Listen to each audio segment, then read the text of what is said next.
ఎట్లా పదవి విరమణ పెంపుకు సంబంధించి ఎట్లా చూస్తారు మీరు? నేను దానికి పూర్తిగా వ్యతిరేకం అండి. ఎందుకంటే మొదలే మనది జనాభా దేశము, నిరుద్యోగ శాతం ఎక్కువ ఉంది. సో వీళ్ళు ఉద్యోగులు వీళ్ళే ముందుకు వచ్చేసి మేము దీనికి యాక్సెప్ట్ చేయము, అనుమతించు, మేము ఒప్పుకోమని చెప్పాలి రావాల ముందు.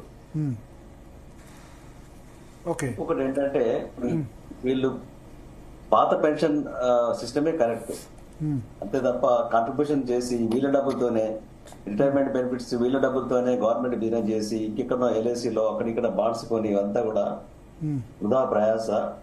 ఈజ్ ఆల్ నెగిటివ్ ఎకనామిక్స్ అండి. ఇది నా దృష్టిలో ఈ ఏజ్ లిమిట్ పెంచడం అనేది పూర్తిగా ప్రభుత్వ అసమర్థత, ఆర్థిక స్థితిని సరిగా చేయలేక ఇట్లాంటి తప్పు నిర్ణయాలు తీసుకుంటున్నారు. ఇంకా కన్ఫర్మ్ లేదు అంటే ఉన్నది సబ్జెక్ట్ టు ద కండిషన్. మన ప్రస్తుతం ఏంటంటే మన భారతదేశంలో ఒక మ్యాసివ్ ఎంప్లాయ్మెంట్ ప్రోగ్రామ్ తీసుకురావాలండి. That is the only way to solve the unemployment. So unemployment ఎందుకు వచ్చింది అనేది కారణాలు ఎన్నో ఉన్నాయి, నేను ఒక 1 hour మాట్లాడగలుగుతాను. కానీ అన్ఎంప్లాయ్మెంట్ ఎందుకు వచ్చింది, ఎందుకు పెరుగుతున్నది, దాని నివారణ చర్యలు ఏంటి అనేది ఇంపార్టెంట్.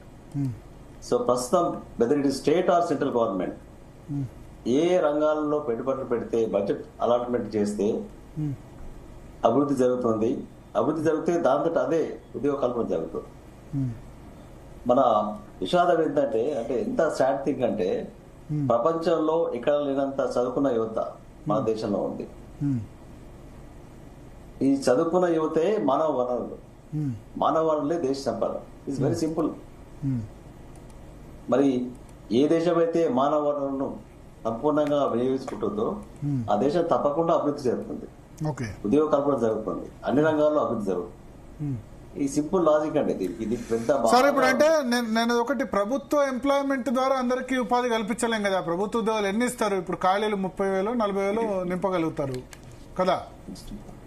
మీకు తెలుసా భరత్ గారు, ఇప్పటికి 2 లక్షల పైన ఖాళీలు ఉన్నాయి.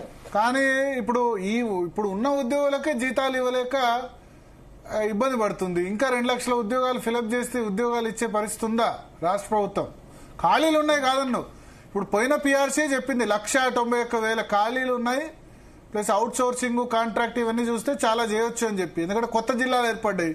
కొత్త జిల్లాలు ఏర్పడిన తర్వాత దానికి అనుగుణంగా పోస్టులు కొత్త జిల్లాలు మండలాలు అయిన తర్వాత కాలేదు. కానీ ఇప్పుడున్న ఉద్యోగులకే జీతాలు ఇవ్వలేక డిఎల్ ఇవ్వలేక అవుతున్నారు. ఈ 2 లక్షల ఉద్యోగాలు ఫిలప్ చేస్తే జీతాలు ఎట్లా ఇవ్వగలుగుతుంది ప్రభుత్వం? ఆ సమస్యను చాలా సులభంగా పరిష్కరించవచ్చు. చెప్పండి ఎట్లా చెప్పమంటారా? ఈ అనవసరమైన ఉచిత పథకాలు మానేయాలి ప్రభుత్వం. నిజాయితీ ఉంటే. మీకు తెలుసా ఒక 1 రూపీ కేజీ రైస్ అవసరం? ఇప్పుడు 1 రూపీ కేజీ రైస్ మీద ప్రభుత్వానికి ఒక కేజీకి 40 రూపాయలు నష్టం అండి.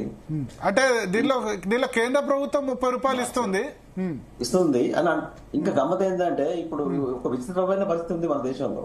అంటే ఇక్కడ నేను చెప్తా సార్, 1 రూపీ కేజీ రైస్, నిన్న ఉచితాల గురించి చాలా పెద్ద చర్చ జరిగింది, దానిలో చర్చించుకున్నాం.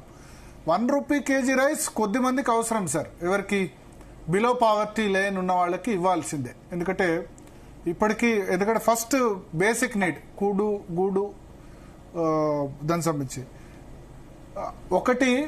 ఈ 60 అబోవ్ పావర్టీ లేని వాళ్ళకు కూడా వైట్ రేషన్స్ కార్డ్ చాలా మందికి ఉన్నాయి. వాళ్ళు ఏం చేస్తున్నారంటే ఆ బియ్యం కొంటున్నారు, కొని మొన్నటి వరకు సన్న బియ్యం లేకుండా ఏంటంటే దాన్ని అమ్మేస్తున్నారు మార్కెట్లో. రూపాయికి బియ్యం తీసుకొని 10 రూపాయలకు పిండిగిరిని. మేము కూడా బియ్యం పిండి ఏదైనా పట్టించుకోవాలంటే మా ఇంట్లో మేడ్ కానీ వాళ్ళ దగ్గర ఏమైనా ఉంటే కనుక వాళ్ళు కూడా తినలేదు మొన్నటి వరకు, సన్న బియ్యం పెట్టేంత వరకు.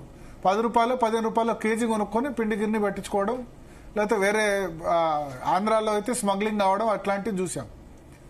1 రూపీ కేజీ స్కీమ్ అందరికీ కాదు, కొద్ది మందికి ఇంప్లిమెంట్ చేయాలి. కానీ అది ఎవరు? వైట్ రేషన్ కార్డు తెలంగాణ రాష్ట్రంలో అందరికీ ఉంది కదా. 90% పాపులేషన్ వైట్ రేషన్ కార్డు ఉంది. లేనిదల్లా ప్రభుత్వ ఉద్యోగులే పెన్షన్లకే లేదు.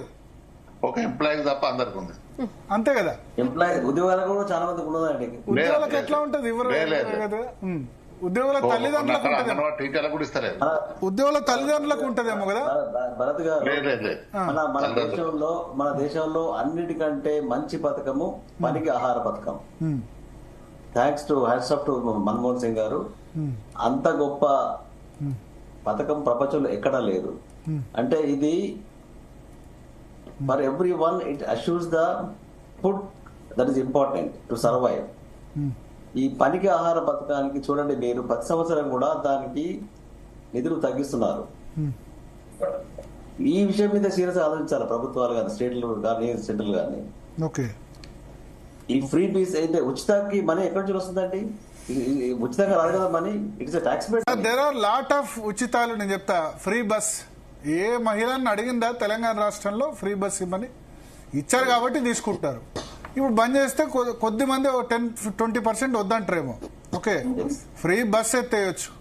కళ్యాణ్ లక్ష్మి షాదీ ముబారక్, అరే 20 లక్షల కట్నం ఇచ్చినోడు కూడా కళ్యాణ్ లక్ష్మి ₹1,00,000 తీసుకుంటాడండి. 20 లక్షలు 25 లక్షల కట్నం ఇచ్చినోడు కూడా కళ్యాణ్ లక్ష్మి షాదీ ముబారక్ ఎందుకు పోనివ్వాలని చెప్పి ₹1,00,000 గవర్నమెంట్ దగ్గర తీసుకుంటాడు. ఈ ₹1,00,000 ఎలిజిబుల్ పర్సన్స్ కి ఇప్పుడు మనం 2,000 పెన్షన్ ఇస్తున్నాం కదా, 50 నెలల పెన్షన్ ఇవ్వచ్చు. ఎన్ని నెలలు? 50 నెలలు, అంటే 4 సంవత్సరాలు పెన్షన్ ఇవ్వచ్చు. ప్రభుత్వం లక్షల రూపాయలు ఒక్కళ్ళకే ఇస్తే ఎట్లా? Free bus. వీళ్ళు ఇంకా కాంగ్రెస్ వచ్చి మేము తులం బంగారం ఇస్తామన్నారు. నేను బేసిక్ నీడ్స్, ఎడ్యుకేషన్, హెల్త్. వ్యక్తిగతంగా ఉచితాలకు వ్యతిరేకం కాదు, కానీ ఆ ఉచితాలలో కొన్ని అవసరమైన ఉచితాలు. అదే నేను వ్యక్తిగతంగా వ్యతిరేకంగా ఉంటేనే మంచిది సార్. నేను వ్యక్తిగతంగా వ్యతిరేకంగా ఉండడానికి సమర్థిస్తున్నా. ఉచితాలు అవుతూనే అవుతాయి. దానికి ఉద్యోగులు, మేధావులు మీలాంటి వాళ్లే ముందు చొరవ చూపాలి. దానికి మాలాంటి మీడియా సపోర్ట్ ఇస్తుంది. మాలాంటి మీడియా అంటే మిగతా